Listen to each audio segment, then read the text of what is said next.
it's endless. Like, it's an endless pursuit to define the success of a hunt, however you choose to. And we're not golfing. There's no trying to get to a certain handicap or break 80 or 70. You know, it's totally personal. And that's what I love about it too. And that's where I think it's a good thing to be reminded of, that it's very easy to compare ourselves and sort of get wrapped around what success in hunting means. And I think success in hunting to me is personally defined.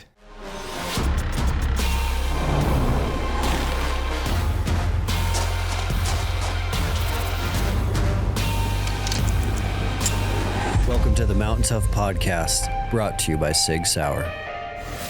What is up, everyone? Welcome back to another episode of the Mountain Tough Podcast. I am Dustin Defender for CEO, and I'm so glad that you are here.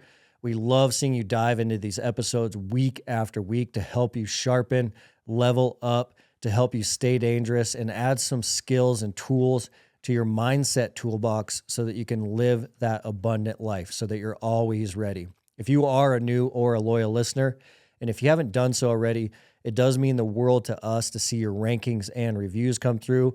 All you need to do is go to the podcast store of your choice, the one you're listening to on right now, leave a ranking or review. That does two things. Through the algorithm, it does help these episodes get out to more people to transform more lives, and it helps us and the Mountain Tough team. We're big believers in iron sharpens iron, so we love seeing your feedback on the show, on the guests. We're always looking for ways to improve. So if you could do that, that would be phenomenal. And then also, as a podcast listener of this show, if you did not know, you do have the opportunity to unlock Mountain Tough for 6 weeks for free. All you need to do that is go to mountaintough.com, click Start Free Trial, and use the exclusive podcast code. That is MountainPod, MTNPOD, all caps, all one word. And that is going to open up the app. It's going to unlock everything we offer for you, from our physical training to our mental training, nutritional training, spiritual training. We have prehab in there, rehab. There's a lot in there. And that code gets you 6 weeks for free. It's going to be the 30-day free month plus the 14-day free trial. So if you've never subscribed to Mountain Tough, that is the way to do it. 6 weeks free training. Just use the code MOUNTAIN, MTNPOD, MountainPod, all caps, all one word. Shifting over to today's guest, very excited about this episode. He's been a friend for a long time. We've followed his journey as a mountain hunter for a long time. He's inspired so many of us. On the show today, we have Adam Foss. Adam is a great human and a phenomenal archery, backcountry, mountain sheep hunter. That is a small niche, and he is one of the best in the world at that niche. Backcountry, rugged terrain, high elevation, multiple day sheep hunting in Canada, all with archery equipment. He's been doing it since he was a kid. He has a vast array of experiences. We're going to chat about that today. We're going to chat about his mindset and what keeps him sharp in the backcountry. So stay tuned for my conversation with Adam Foss.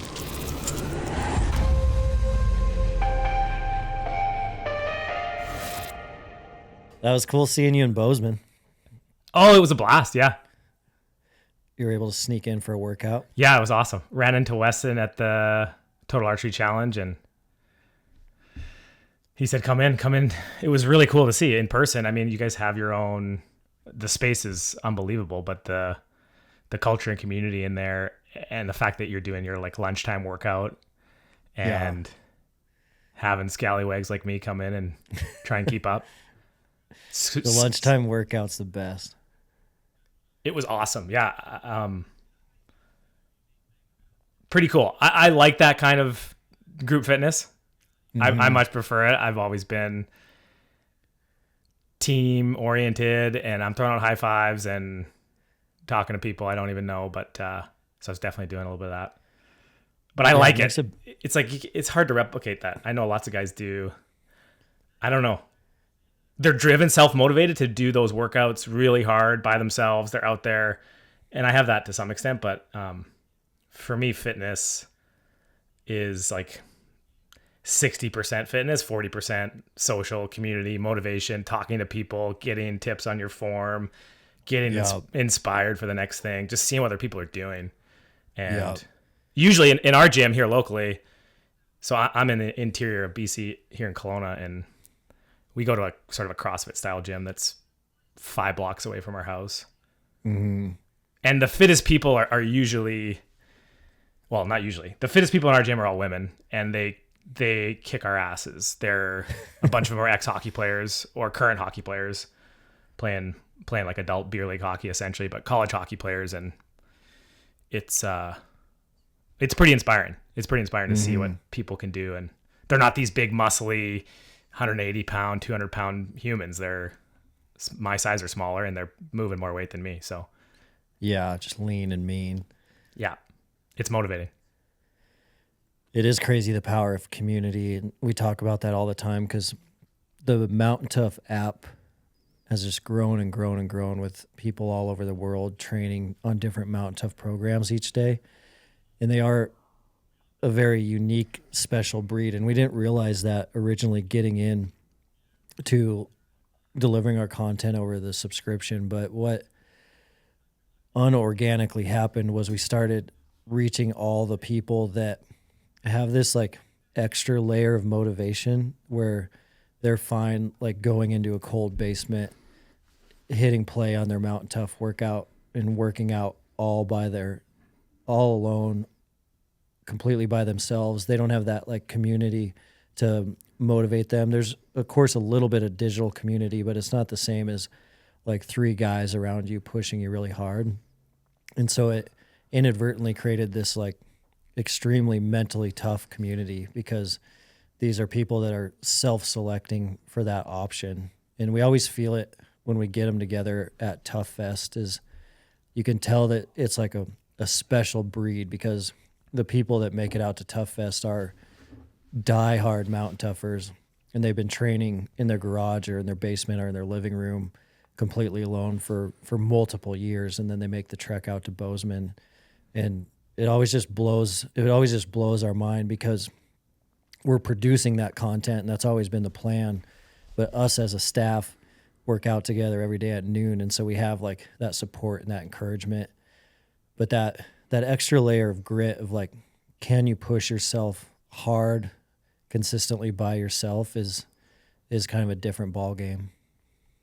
Yeah, borderline psychotic. Yeah. To really work that hard. I mean, to get that last. And that's why I don't work out in a gym like a typical just sort of follow your own program, because you can get the 80% and you can go through the motions, but then to get that full next level, to push yourself to exhaustion, to, seeing stars, doing those last couple things. Nobody's looking, no one's watching. The accessory work, the little behind the scenes thing that make a big difference when you add them all up, those things are the hardest. Mm-hmm. It's so easy to dip out and have a protein shake or something and feel like you did something. So get a little bit extra rest. No one's watching. Yeah. Yeah. But you're unique though, in that you're kind of training in this community environment, but you still have found a way to push yourself to some pretty extreme limits alone in the backcountry. Like some of the hunts you've done, places you've been. What do you think is kind of the driving force behind that when you're going out like after sheep with your bow? Man, I think one of the cool things about hunting is you have so much time out there to think about those big questions. So I've thought about it quite a bit. Mm-hmm. And what I've come up with is I am not really all that different or special than anybody else doing just about anything outside. I think the one difference is I've been exposed to it a lot and from a young age. Mm-hmm. And the people that I aspire to be like most closely in my family, like I've got a brother who's 2 years older, and our sort of core community of people who like to do similar things, sheep hunt in the mountains. It was just so what we were doing.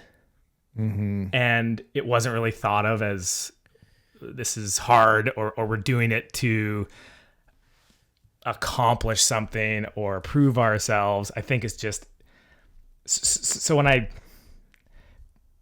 I talk about this stuff and people ask that question, I think I often ask them, well, what did you do when you were a kid? And I look up to people that have the skills. Okay, here's a great example. People who can play the banjo or something. Yeah. All those they pick up a guitar or something, and or an instrument they've never even played before. They pick it up, they can play a song, or they can hear a song by ear and then play it. And I go, how do you do that? Oh, I don't know. It's not that hard. I just pick it up, and they speak the language. And so they've got their 10,000 hours in. They've played a guitar probably since they were kids, and they just picked it up. And I think that hunting, solo hunting, sheep hunting, mountain hunting, there's a lot of lore and sort of rhetoric around how hard it is and how challenging it is. And it can be those things. I would say I love it. It's like a deep love. And so I don't think of it as all the time as you need this huge mindset. And I mean, I'll back up because I think there is lots of things you do need, or you do grow and learn into. But for me, it's sort of like I'm a bit of a bad study because I just love it. Like I actually love it that much, and just sort of did it a lot and a lot and a lot and a lot. And then the more I did it, the more I loved it. And so it's just like a body of work and volume and exposure to it. And you don't even really realize all of a sudden you're playing the banjo or whatever. And I cannot play the banjo or any musical instrument. So there shouldn't be that much. I don't know. I'm just trying to normalize the fact that I was really fortunate growing up here in Canada. You can hunt sheep over the counter every year. I grew up 45 minutes from the Canmore Bow Zone. So that's sort of legendary bighorn sheep habitat. Yep. At the age of 12, you can get your big game hunting license and you can just go. So I was doing that with my dad and brother and had lots of unsuccessful hunts. I mean, a lot. Yeah. And I think when you combine mountain hunting is hard and bow hunting is hard. And then when you sort of combine those two things, you have something that's a little bit harder. And that place, to grow up in a place like that and have that out your backyard and just be exposed to it and not think that it's different or special, that this is just what we're doing, was sort of how I got to where I am. Were you guys bow hunting out of the gate originally, or did you start with rifle? No, just bow. Like no one, we never. I didn't even know that rifle hunting was a thing until I was probably like 16. Because that's amazing. All around Canmore, Alberta is archery only sheep, and then all around Calgary, where I grew up, west of Calgary and Cochrane, is all, they call it the bow zone. So you can hunt mule deer, whitetail, elk, moose, 2 doe tags, sheep tag, over the counter every year. And at that time, hunting wasn't as exploded as it is now. So you could get permission, or you could walk onto crown land of the mountains and go hunting. So the opportunity was like prevalent, and just lots of time walking around with the bow. How old were you when you started going with your dad? Oh, we were going before we were, I would say like 8, 9, 10. And then you can get your license when you're 12. So my birthday was September 27th. So it's like 12 in 1 hour, and I'm out there, both of us. Yeah. I killed my first sheep and packed it out when I was 14 with my dad. Just did a lot of stuff that, looking back now and looking back at it, it seemed pretty out there. I don't want to use the word extreme, but it seemed pretty not normal, not what other people were doing. And certainly probably less people are, would have a bit of an introduction into like gradually adding these things on. But we sort of, it's just what we were doing. It's what we wanted to do. Yeah. Yeah. It's really interesting. Like Bert Soren, when he was at Tough Fest 2 years ago, his talk, he was one of the guest speakers, was all around the 10-year rule. And he talked about how like 99% of the people that are somewhat successful in one thing, whether that be fitness or working out or business or hunting, there definitely is at least 10 years behind that before you like ever even knew their name. And the majority of the time, it's much longer than 10 years before you realize that someone is great at something and someone is very inspiring in their acts and activities. And that's so true. Even like at that Mountain Tough, we joke all the time that we're a 9-year overnight success. So like, Yeah. we're going into our 9th year in Mountain Tough, and it's just been baby step after baby step after baby step. And there never was one moment that, that led to where we're at today. It's just been a lot of hard work, one foot in front of the next. And with mental toughness, it's the same. It's like mentally tough people usually have this cumulative of life experiences that make them have this deep knowledge base. So they're not going to panic when the storm comes in like someone who would on their first day, or they're not going to panic when they're almost out of food like someone would if it was their first trip. It's this cumulative life experience, which you've just been building up since you were a kid, which is pretty amazing. Yeah, I feel really fortunate. I think I would take I love that. I love that 10-year rule, and I would take that into sheep hunting. There's a great sheep hunting saying, which is the year you start sheep hunting is the year your ram is born.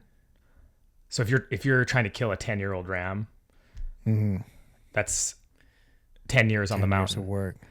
And that's awesome. We would take that into bow hunting sheep because I talk to people who are we live in an age that's trying to optimize and move fast and sort of, how do I get, what's the quickest, fastest, maybe not easiest, but how do I optimize my journey as a fill in the blank? Let's say there's a conversation around sheep hunting. So how do I get to a point where I'm hunting sheep, or for people in the lower 48, there's a lot of interest around the unlimited sheep zones, and people are talking about how do I get in there and do that and figure it all out. And I usually say, hey, I think sheep hunting is really special. And if you start sheep hunting this year, you're probably talking about 8, 9, 10, 11, 12 years of a journey. Mm-hmm. And in some ways, I am extremely jealous of that person who is just starting that journey, because I've sort of been fortunate enough to go through that. And what's waiting for you in that journey is the gift of going through that whole journey. Mm-hmm. Because if somebody says, hey, Dustin, I've got a sheep tied up, come on up here and tip this thing over, and you can check a box and say you're a sheep hunter or say you've killed a ram, it's actually meaningless. Like the context is lost. And that's the cool thing about sheep hunting. And we take it a little bit further by doing it with a bow, just because that's what we grew up doing and that's near and dear to our hearts. But whatever method to the madness the hunter chooses to pursue is their own choice. But that idea of it's actually a journey, and it's a really cool part of it. Mm-hmm. So I love that 10-year. Yeah, it's a 10-year journey. I mean, I feel as if I'm still on the journey every single time I go on a sheep hunt, get our asses completely kicked, try a new spot, throw a dart in a map or whatever, go out into a spot I know is good and don't come home with a ram. Those are, I think that's why like hunting is so awesome, is that you don't know what the end result is. Mm-hmm. Yeah, that's how it's been for me too. I mean, like as a kid, archery elk hunting in Montana at 12 with my dad, and just making mistake after mistake, failure after failure, like wind, scent, direction, spot. You're just making so many mistakes, and it takes multiple years. And archery elk is similar, where they say a lot of times it's going to be on that 10-year clock. And not knowing that when I started, I appreciate so greatly, just like you, because the journey was so incredible. The amount of life lessons it's teaching you, the amount of business lessons it's teaching you, the relationship you're building with your brother, your father, your family, your friends, like through that journey is so valuable compared to if you were successful right out of the gate, first trip. It's like everything in life that is of great significance. It's like the harder it is, the more satisfying it is. And it wouldn't be satisfying at all if you were able to just head out this weekend and kill something with your bow. It's so great because it is so difficult. Absolutely. Yeah. And you can keep moving that yardstick, right? You can, if you've had a little bit of success, you can choose to hunt new areas, or you can get into the phase of life where you're showing newer people how to hunt. My wife didn't grow up hunting, and so hunting with her more recently and sort of going through that whole journey with her has been awesome. It's endless. Like, it's an endless pursuit to define the success of a hunt, however you choose to. And there's no, I don't know, we're not golfing. There's no trying to get to a certain handicap or break 80 or 70. It's totally personal. And that's what I love about it too. And that's where I think it's a good thing to be reminded of, that it's very easy to compare ourselves and sort of get wrapped around what success in hunting means. And I think success in hunting to me is personally defined. And there's a great, I did this little seminar at Sheep Society of BC, which is one of Wild Sheep Foundation's chapter and affiliate. So I always do a seminar there every year, but there's a great quote, and it comes from sort of the climbing world, and it's, what's the mission of the trip, right? If you're talking about like an alpine climbing or big mountain climb. And this sort of older guy, it was at the Banff Mountain Film Festival, and I should probably look his name up and give him credit for the quote, but it's, you're trying to do three things. Number one, we're trying to come home alive. Number two, we're trying to come home as friends. And number three, we're trying to achieve the goal. Mm-hmm. And if you even if you do those first two things, I would define that as a successful trip. Yeah. And if you do the third, then man, it feels like you hit the walk-off grand slam home run, because it's so hard and success is so rare that you shouldn't lose sight of those first two things. Yeah, the third's just icing on the cake. Yeah. So I really like that. Do you have a hunt that stands out as like the most significant hunt of your life? Oh, wow. The most significant hunt of my life.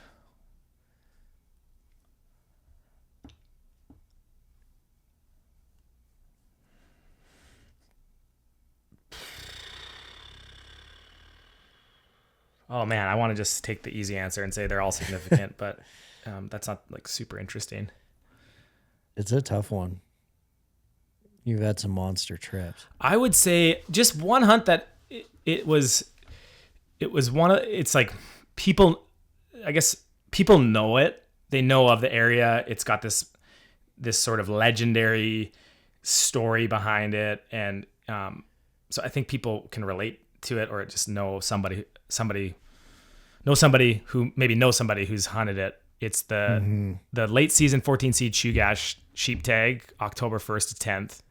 I drew that tag in 2013, and it's a 10-day season. It's October in the Chugach. It's like the latest you can hunt Dall sheep in Alaska, as far as I believe.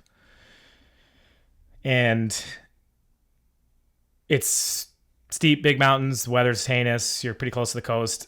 And the success on that hunt, I think they gave away 60 archery tags, or that year they did. I guess hopefully somebody can like AI fact check me for all this bullshit that I'm saying, but I believe there's like 60 tags and they kill less than five rams. They kill a couple sheep, 3 or 2 or 1. I don't know if they killed one other ram the year that I had that hunt. And it was really special in the sense we hunted this one ram. We found him the day before the season. We hunted him for 6 days. We lost him for 3, and we turned him up with 3 or 4 hours left, like basically midday on the last day of the season, and we were able to get him killed. And last day, yeah, and yeah, if you walk across the parking lot from where you are, you can see that ram in in the Stone Glacier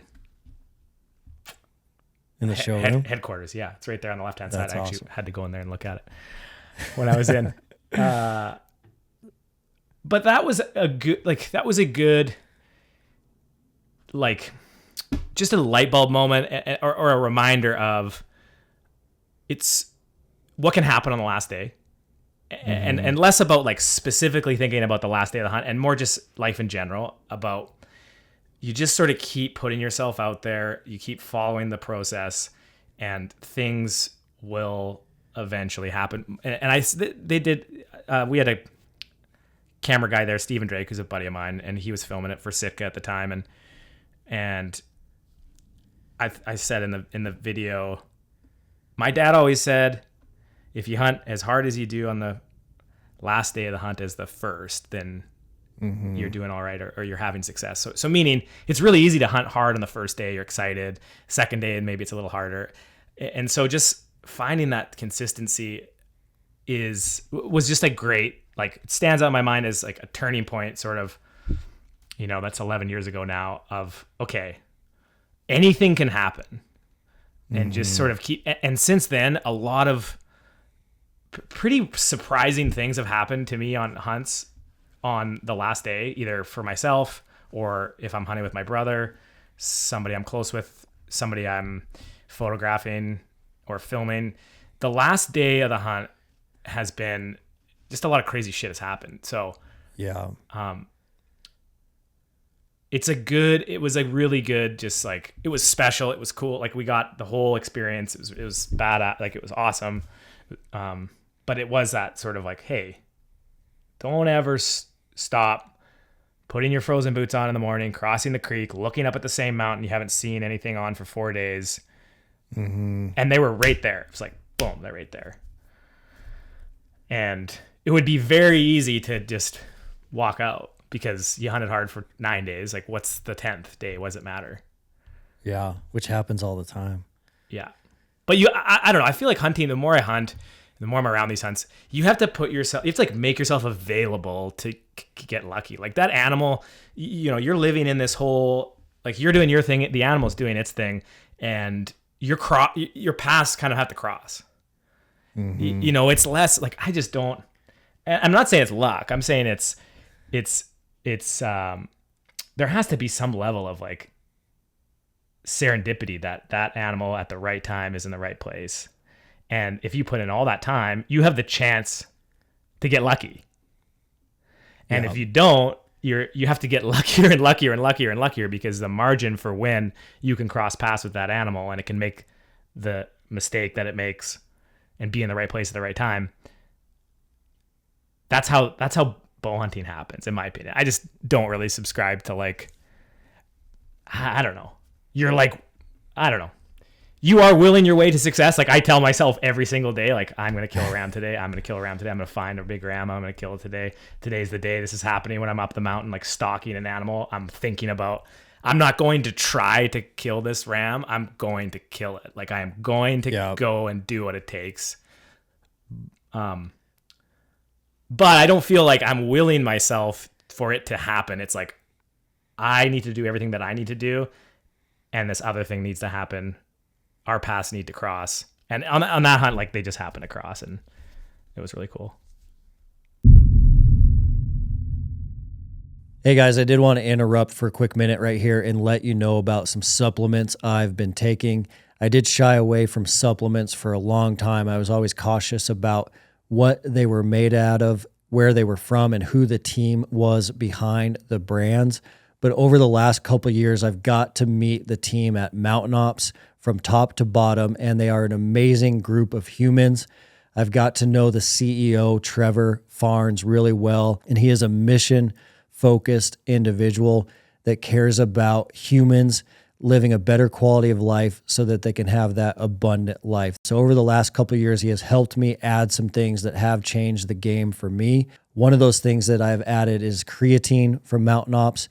It helps me maintain some muscle mass, but also it's a big, big player in cognitive function, one of the most researched supplements out there. Also, I've added reds, greens, and protein, all from Mountain Ops. What I found as a busy professional, always on the run, I do eat a whole foods diet for breakfast, lunch, and dinner, but on the go, it's hard to get enough vegetables, fruits, and protein. So I've added that from Mountain Ops, and it has significantly changed the game. I can feel it in my performance.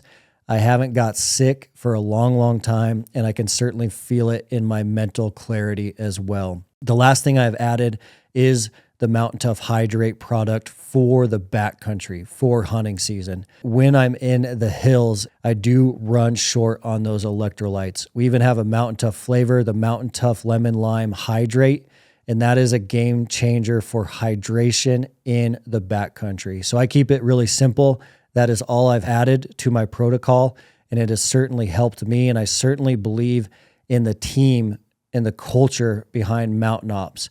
They have started an initiative that's been around for a while called Conquer Hunger. Conquer Hunger is giving meals to hungry kids that aren't getting enough food, and they've given out over 6 million meals plus to kids through their Conquer Hunger initiative. So every order that happens at Mountain Ops, a percentage of that order goes to Conquer Hunger. So certainly an incredible company, an incredible culture. As a listener to the show, you do get an exclusive offer to Mountain Ops, so make sure you check that out. The offer is incredible as a first-time purchase at mountainops.com. So build your order if it's your first time. They are offering you a 20% exclusive discount. All you need to do is enter the promo code Mountain Tough, all one word, all caps, for 20% off your first order at mountainops.com.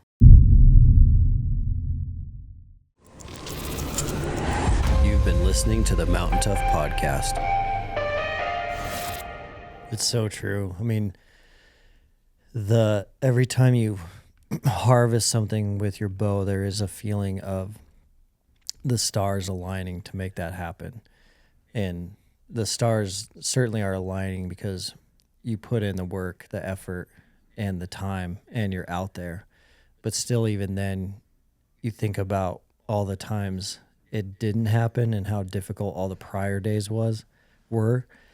And then a lot of times, the day that it actually happens, it feels so surreal because you're like, how did this perfect position and shot opportunity and draw opportunity actually come together? And it is serendipitous, but the only way that's going to happen is being out there and being in that environment and not going home early. And every consistently successful hunter I know has kind of figured out that last day, last hour principle. And it is a game changer compared to like an individual who comes out for a 7-day Montana archery elk hunt and goes home on day 5. That mindset difference between I'm going to hunt hard to the very last hour instead of going home early under being discouraged. That's really like a separator between success and not successful hunters. It is that mindset of like fighting till the very end. And it's even become like a joke because people know that the principle is so strong. Some folks will say like, why do we even go on 5-day hunts? We should just go on a 2-day hunt because it always happens on the last day, the last minute. But yeah. That's not what is happening. It's the mindset that is changing the game. I love that. Well, yeah, if we told all our wives this is that's what Frankie would probably say, my wife. Well, why don't you just go on a 2-day hunt if it's always the last day? And she doesn't even she now at this point, I'm on the inReach or something. We did it ended up being like a 19-day sheep hunt with my brother, and he killed a ram on the last day. It ended up being his Grand Slam sheep, a stone sheep. And she just was, I'm sending her a message every night, just updating her. And I'm like, yeah, we got one last chance. We're going to go hit this basin. We've seen rams moving in and out of it. We don't know what's there, but we're just going to go bomb over there. We're going to drop all our shit, go light, just charge in there, see what's what. sure enough, there's 9 rams. He kills the oldest ram in the band. We pack it back down and grab our stuff. And yeah, we're done. She said, what happened? Oh yeah, well, we killed a ram on the last day. And she's like, yeah, like she doesn't even, she's like, oh yeah, sounds right. Just knows. She's like, what do you guys do in the first 17 days? You guys even like hunting? But just dicking around. It's a good reminder. Yeah, it's a good reminder just to be out there. And I think you have to enjoy this stuff. I mean, I guess you don't have to, but I think it goes a long way when you are enjoying the process. And like, I love being out there. There's nowhere else I'd rather be. I think there's times that it's hard, and there is, people want to say how hard it is and how hardcore it is. And to some extent there's some challenge for sure, but it's like for the love of the game. Like if you love it, then yeah, why wouldn't we wait 355 days to go on this 10-day hunt, and I'm going to wait another 355 days fortunately I probably do a little bit more hunting than most, but for most people, you're going to wait 355 more days, or you're going to wait 5 years. So what does it matter if you are sitting there eating a cheeseburger now, or in 24 hours, or in 48 hours? It doesn't matter, because you're going to sit in your office, wherever you live in the world, whatever you do for a living, and think for 355 days about this hunt that's coming up, and what you would do differently, and how you're going to train better. I mean, we all do it. So yeah, those last 2 days, I mean, be out there and enjoy it and see what happens. Take it to the finish line, because as soon as you get back, or at least from my experience, every time you get back, you're just like, you have a shower, you have a cheeseburger, you're like, shit. Oh, instant regret. Get me back in there. I want to get back, like, get me back in the game. So yeah, those mind games, you see it all the time, of individuals starting to think about work, or maybe they didn't get all their professional responsibilities done before the trip.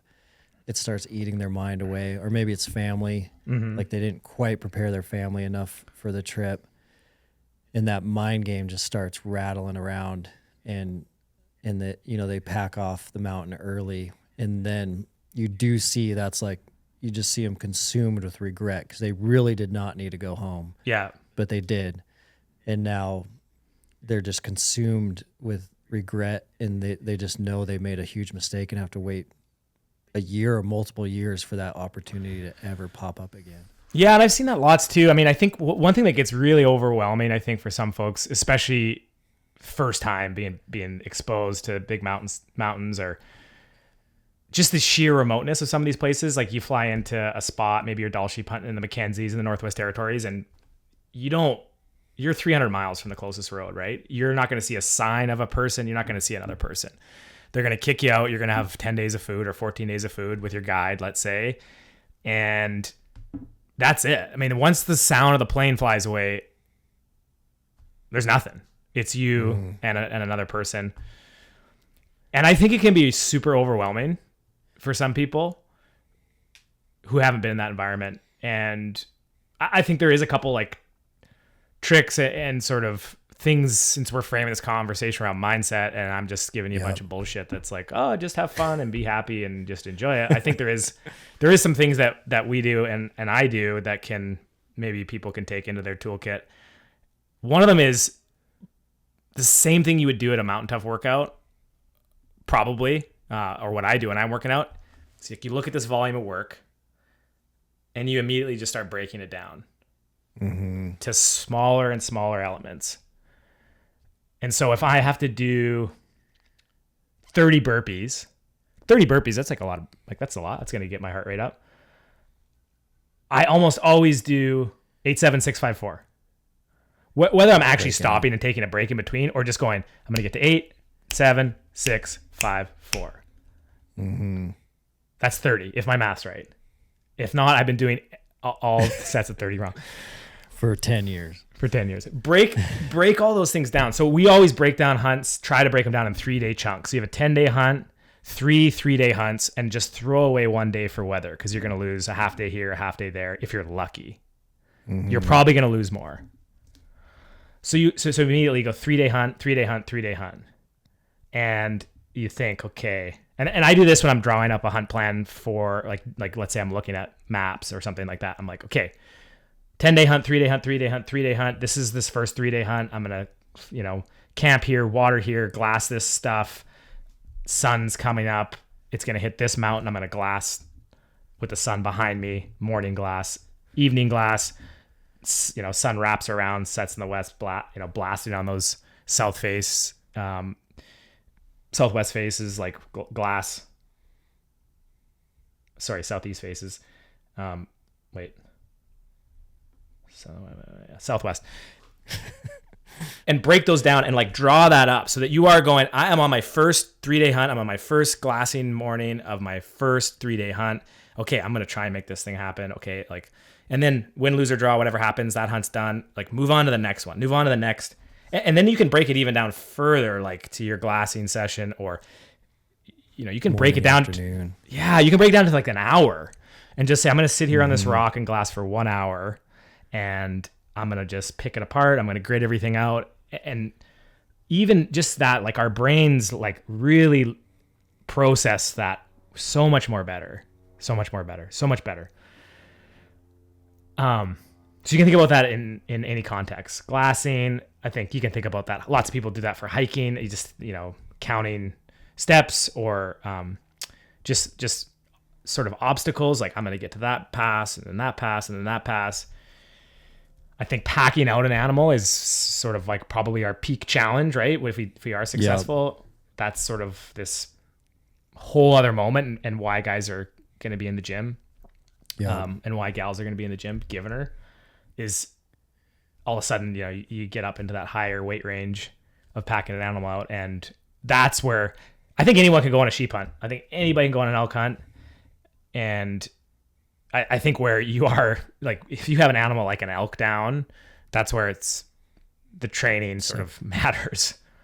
And pack out's big. Yeah. Yeah. It's just going to break you. And so I've had times like Frankie and I have done hunts where, sometimes people are like, well, how long is it to hike into this particular spot or something or get an animal out of there? And you sort of say, well, it's not really like miles or hours. It's like, it's measured in days. Like it's like, it's a 3-day spot. Like we're going for 14, we're going in for 3. We're going to hunt for however long we have, 8 days of food. And then we're going out for 3. And people are like, are you kidding me? Like, it's like, no, it's not. Yeah. It's just and we're fortunate enough that, if you're going in, besides probably like maybe Beartooth, Bob Marshall, like big wilderness zones, like you can't really hunt a lot of places and hunt 3 days into something without being closer to the next road or whatever, right? In the lower 48, it's difficult. It's difficult, but in northern BC and some of these zones up here, you can. So, point being, 3-day pack out. Frankie and I go in there. We kill this ram, and I got the sheep. She's got camp, and all of our stuff. And we're coming out of this pass, and it's one of those take a step forward and slide a half step down. Yeah. Basically, just quicksand, and it's not straight up, but it's steep. And she's, we put our stuff on and she's sort of, how are we going to get out of this thing? And she does all this, workout stuff with me too. And I'm like, we're going to take 20 steps. We're going to stop and take a break. We're going to do 5 sets of 20. So we're going to get to 100 steps. We're going to sit down. We're going to take a minute off. We're going to stand up and do it again. Just break it apart. Just keep breaking it down. And it took us all night. We had headlamps. We just sort of chipped away at it. And then we got to the top and, we were still like 2 days out from there. But that sort of, really break it down, I think can really help. Those micro goals are a game changer for sure. Yeah. Yeah. Yeah. Lots of self-talk too. I mean, just you have to be the stuff that I've seen too is people can mind fuck themselves pretty badly.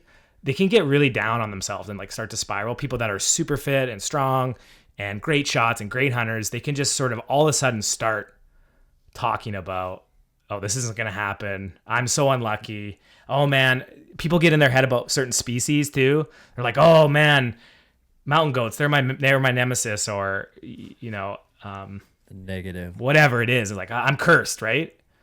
It's like, yeah, you are. Absolutely. If you feel like you are and you're putting that energy out there, you're almost done before you even go out hunting, right? So you have to be like, you have to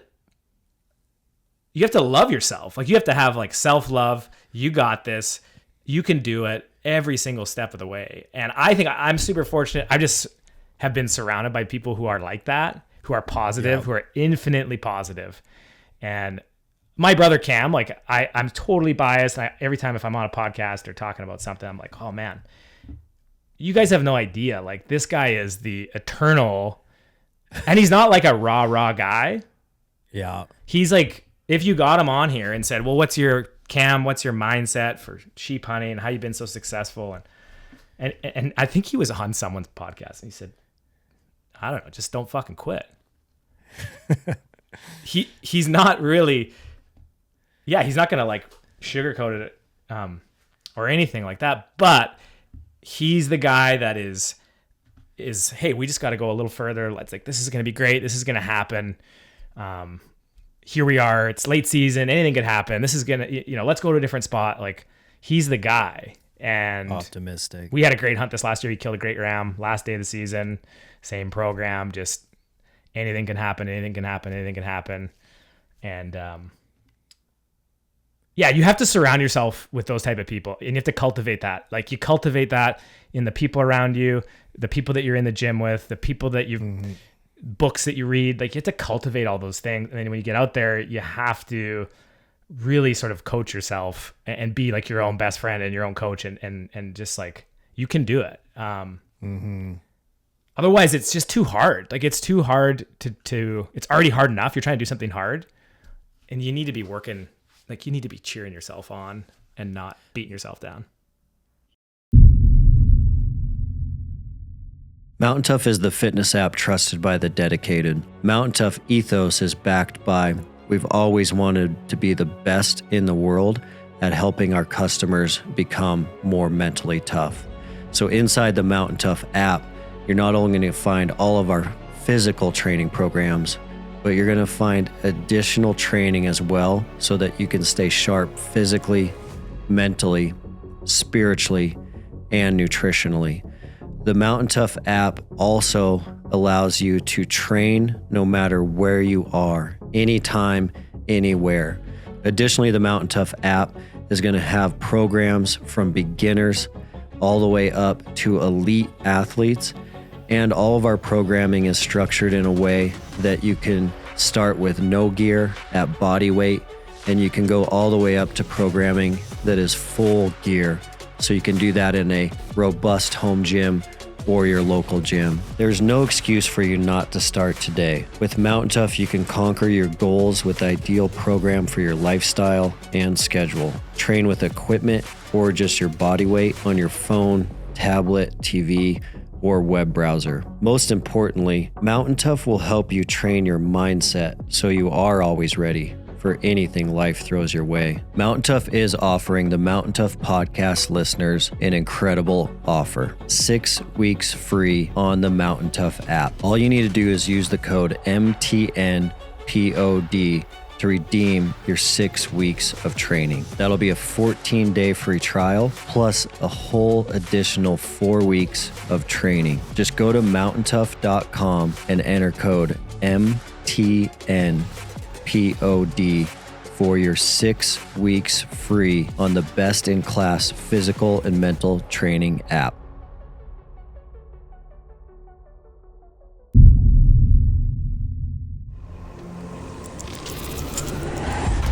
Listening to the Mountain Tough podcast.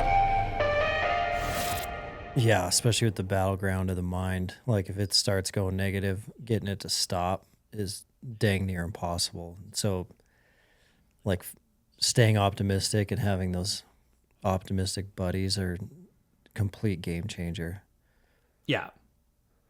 Are you finding, like, everything you've learned since you were a kid as an archery sheep hunter, everything you've learned in the last couple decades, all these principles that are helping you be successful on the mountain, is it all transferring over to like your professional life, your career? You've certainly kind of like forged your own path when it comes to your career, and you kind of created your own path, forged your own path, and taking that kind of risk and not being risk averse. Do you think a lot of that came from your experience as a hunter?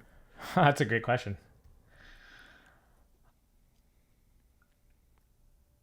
I would say it has to. I mean, it has to. Yes. Those things are so deeply intertwined. I mean, my funny gut answer is I want to like cut you off and say just being young and dumb enough to do it, with both, with business life and hunting life. I think that's a big part of it. And then I would say it's not too dissimilar. It's like it's very similar to sort of my hunting luck in that, man, making yourself available to the things that can happen and doors and windows open and walking through them. I mean, I met a guy in an airport who was having he's doing a startup digital agency in Bozeman in 2000. Well, I met him in 2010, but he started in 2011. And, I sold my first photo to Sitka in 2010. And I moved to Bozeman, said, Frankie, you want to move to Bozeman? She said, sure. Where's Bozeman? Like, I don't even know where that is. Just going for it. But the point is, it's the same as hunting. It was when I look back on it now, it was 2011. Sitka was, we moved in September. Sitka was moved there in October from Napa. And, it was the combination of the fact that technical apparel and hunting was about to explode. I mean, it was like Sitka and Kuyu, basically. There was no other players. Yeah.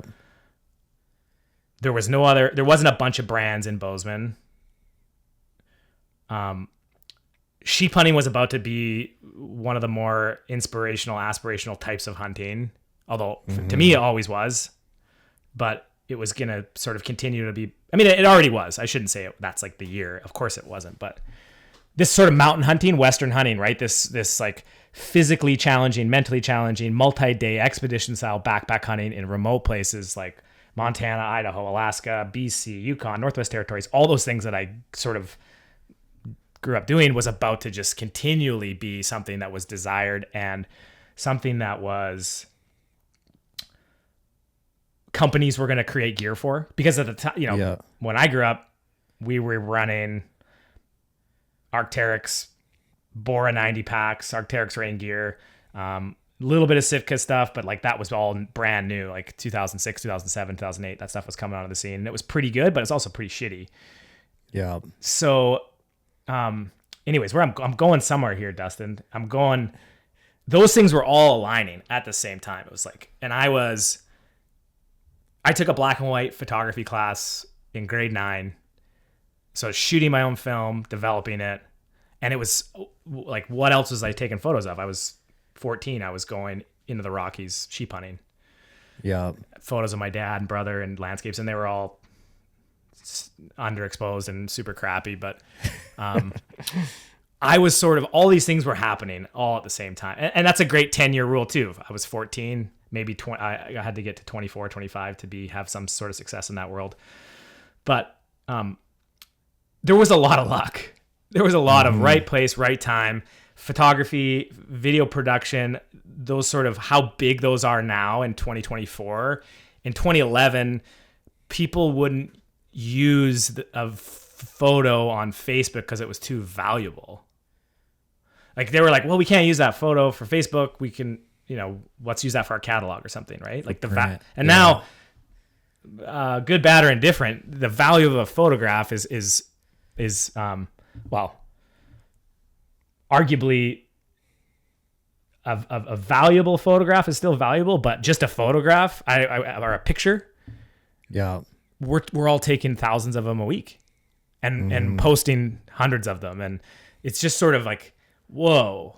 And at that time I sort of had, this incredible opportunity to be in the right place, the right time with a skill set in these two worlds. Like I'm kind of thinking, okay, I'm one of the top archery, sheep hunting, photography, cinematographer guys in the world because there's like 3 of them or something. It's like, I've read stuff like where you combine 2 obscure things. Yeah. And you immediately become one of the better ones at it because there's nobody else in the competition bucket. This is the perfect storm. So it just, that was all super fortunate and met a bunch of great people. More importantly, had a blast. Got to travel all around the world. I think someone was asking me on this last trip. I think I've hunted or bow hunted or filmed photographed stuff on 6 of the continents, like everything but Antarctica. Have met a bunch of awesome people, like wicked people, great friends in Bozeman. I mean, it kind of goes right back to running into Weston. I shot 3D League with Weston at Mountain Tough, 13 years ago. And I probably hadn't seen him in 7 years or something, a bunch of years. And I feel like that guy's ageless. I don't know what you're doing to him, but he's, he is ageless. Maybe it's all the kettlebell workouts or something, or he's just the fact that he's smiling all the time. But those things come back, those relationships, So it was a special time. It was like mid-20s and was just really, really fortunate to be there. And all that stuff was going on. And now it's like Meat Eater, Stone Glacier. And, this is like a business now. Now these parent companies are buying up these brands and it's sort of crazy because I'm looking around going, hey, shit, like this is awesome. Like these guys are going to pay us to do this. Sweet. Like, let's keep doing it. And Wild Sheep Foundation wasn't in Bozeman. They're in Wyoming. They moved to Bozeman. Cody. Yeah. Got to do a bunch of cool projects and work with those guys. And, that's a big part of what we get to do too, is like trying to relate it back to allowing these things that we love to do to be protected, to pass them down for future generations to enjoy the same luxuries that we have, which is big wild places. Maybe not everyone's going to get to hunt sheep, and I know lower 48 is just like not a reality with how many people and how few sheep they are, but to see sheep, to photograph them, to see them in Yellowstone, the fact that there's big mountains out there to challenge you and adventures to go on. Yeah, man, I never want to see that go away. It's just such an important part of life. I just can't imagine it without that opportunity. That's so cool too, because like your career is the same as that difficult hunt. You were there making yourself available, just like you said, but you had to put in the risk and get packed up and move to Bozeman. Like the people that would have stopped there, even if they would have seen the opportunity and not taken that leap, like the life trajectory difference would have been substantial. So part of it is like the hard work, the effort, making yourself available, but it is taking these leaps of faith, which are the same in hunting. Like, should I drop into that basin? I probably should. And some people will stop right there and miss those great opportunities. And like business and life, it's like all these principles are so interconnected. Yes, I think so. And man, do what you love if you can. If you're fortunate enough to do it, I know enough people that don't love what they do, and I know how passionate they are about lots of other things, and that gets you through so much because it's easy to work hard. It's easy for me to edit photos. It's easy for me to run around with 20 pounds of camera gear. I love it. Mm-hmm. I think people that don't have the fortune of having some outlet that they love, I think it makes it pretty challenging. It's too hard to overcome. So I think if you're out there listening to this and you need a change in your life, man, life's short. Life is short. And if you So can short. have elements of that thirst and desire for something that you're passionate about, go for it. Just go for it. Yeah, for sure. And you can see it separate people more than ever before. Like we're homeschooling our daughters, and it's like, I don't really care much about school anymore. I don't really care much about whether they go to college or not go to college. Like what I care about is, can they be really good at one thing they're most passionate about? Because that is what separates like all my friends and colleagues that are doing great things, is they're really good at something. Doesn't really matter what that something is. They're really, really good at it because they're so passionate about it. And it's like, that's what matters. And that's what is not only creating successful individuals, but it's they're loving what they do, so it doesn't even feel like work to them. And I think for individuals to find that and go for it and take that risk, it's worth it every time. Yeah, absolutely. Well, man, we're running out of time today. We had to keep things super short, but in closing, I was curious what kind of trips you have lined up for this year. Oh, yeah, I'm going to be on a bit of a heater. I'm doing some back-to-backs. So I'll be in Alaska hunting sheep with my brother. He's hunting in the Wrangles with the Klosses up there at MTNTOUGH. So big mountains, last 10 days of the season, bucket list, just like total bucket list trip. And then I'll be filming a really cool film project in the north coast of BC on a goat hunt. And then I'm going to be shooting a late season stone sheep hunt, I believe is the plan. I usually just try and go as hard as I can because our seasons are short, right? So BC here, basically the northern seasons are August 1st to, and I've already been on one Dall sheep hunt. I just got back like 7 or 8 days ago. So our season's August 1st to October 15th, and go as hard in the paint as you possibly can. Northwest Territories opens July 15th. So sometimes I'm up there probably every 2 or 3 years. And then basically sort of things can wind down a little bit in that third week of October. And then I'll tack on other projects, maybe find some time to hunt for myself. I think that's really important. I still love it. We have like in 9 days, he'll be 1 year old. We got a little son. So it'll be the first full season with a kid, which is, I felt it on this last trip. I felt it big time. It was like a 14-day trip. And man, the first 5 days I was like, and he's close to walking and he's doing all this cool stuff. And I'm like, oh, wow, this is kind of hard. So managing that for me, I mean, and Frankie's like in full support. It's sort of how we make our living and how we allow our lifestyle to be what it is. But I'm more like, oh man, if he doesn't walk by September 7th, I'm gonna miss it. Yeah. And so finding the balance, man. It'll be interesting. It'll be really interesting. That's like we should do a whole other podcast or get some parenting stuff on here, because that's just a whole other world that I'm like, it's really cool and fun, and I'm passionate about that side of things too, of just like learning, because it's like, you want to talk about something that you start from zero at.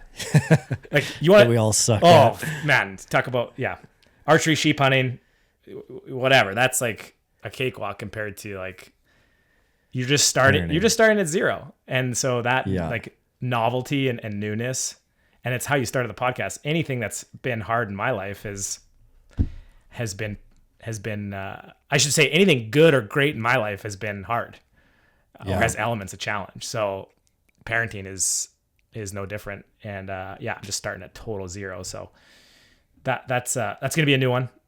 Just going through that season, going through that. That's awesome. And then kind of scrape together, lick the wounds, do some laundry, and try and put some body weight back on, and do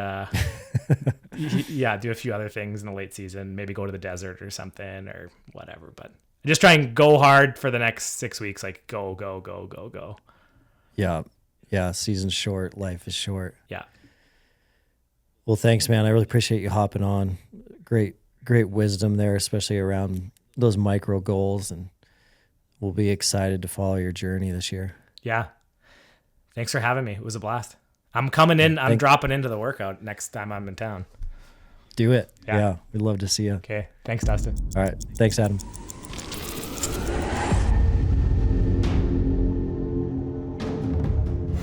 Man, what a phenomenal conversation with Adam. As you know, every episode we look for that golden nugget. What can you take away from these episodes and apply to your lives today? The big golden nugget for me in this episode, there was a lot in there. There always is. But the big one is Adam talked a lot about the reps he's put in the mountains throughout his life. So he even said a few times that the backcountry, he didn't want to have an ego, but he said the backcountry is really not that hard for me because I've been in there since I was a kid. And then he talked about the reps, and you could do the same thing if you played the banjo every day your entire life. You're going to be good at the banjo. So think about that. Think about what you want to be good at, where you want your life to go, and are you getting enough reps in that category to be excellent in that area? And Bert Soren talks about the same thing. We talked about that on the show, the 10-year rule. Most of these guys you see that are successful have at least 10 years of work behind that before you've ever even heard of their name. So what a great episode with Adam. Very inspiring. And speaking of Adam Foss and speaking of sheep hunting, if you do not yet have your tickets yet for Tough Sheep, that is our workout we're hosting this year, January 2025 in Reno, Nevada at the Wild Sheep Foundation Sheep Show. That is the best odds on planet Earth to win a sheep hunt. We'll be giving away a Doll sheep hunt with Stan Stevens Outfitters this year at Sheep Show. It's a 500-person workout. It will cap at 500 people. Those tickets are going fast, so make sure you get your tickets for Tough Sheep. That's the workout at Sheep Show for your chance to win a hunt of a lifetime. Love you guys. Thanks for being here, and we'll see you on the next episode. Thanks for listening to the Mountain Tough Podcast. We'll see you next week.